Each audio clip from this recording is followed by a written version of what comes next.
እርዝመቱ 5 ክንድ ወርዱም 5 ክንድ መሰዊያ ከግራር እንጨት አድርግ። 4 ማዕዘን የሚሆን ከፍታውም 3 ክንድ ይሁን። በአራቱም ማዕዘን ቀንዶችን ታደርጋለህ። ቀንዶቹም ከእርሱ ጋር በአንድ የተሰሩ ይሁኑ። በናስም ደብጠው። አመድ የሚሆንባቸውንም እንጨቶች መጫሪያዎቹንም፣ ድስቶቹንም፣ ሜንጦቹንም፣ ማንደጃዎቹንም አድርግ። ዕቃውንም ሁሉ ከናስ አድርግ። እንደ መረብ ሆኖ የተሰራ የናስ መከታ አድርግለት። ለመከታውም 4 የናስ ቀለበት በ4 ማዕዘኑ አድርግለት። መከታውም እስከ መሰዊያው እኩሌታ ይደርስ ዘንድ በመሰዊያው በሚዞረው በእርከኑ ታች አድርገው። ለመሰዊያውም ከግራር እንጨት መሎጊያዎችን ሰርተህ በናስ ለብጣቸው። መሎጊያዎቹም በቀለበቶች ውስጥ ይግቡ።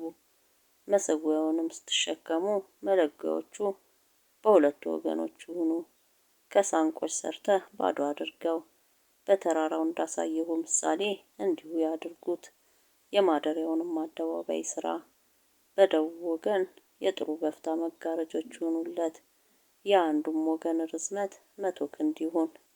ከናስ የተሰሩ 20 ምሰሶዎችና 20 እግሮች ይሁኑለት።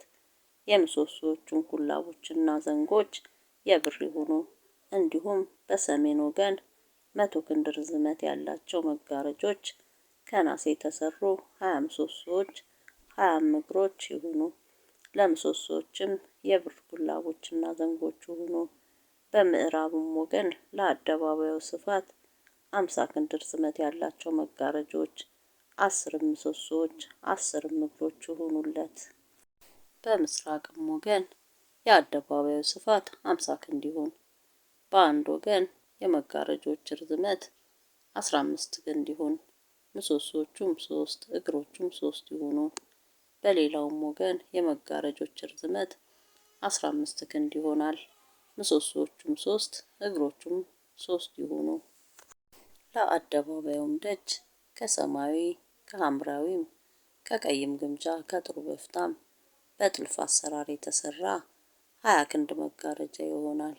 ምሰሶዎቹም 4 እግሮቹም 4 ይሁኑ። በአደባባዩም ዙሪያ ላሉት ምሰሶዎች ሁሉ የብር ዘንጎች የብርም ኩላቦች የናስም እግሮች ይሁኑላቸው።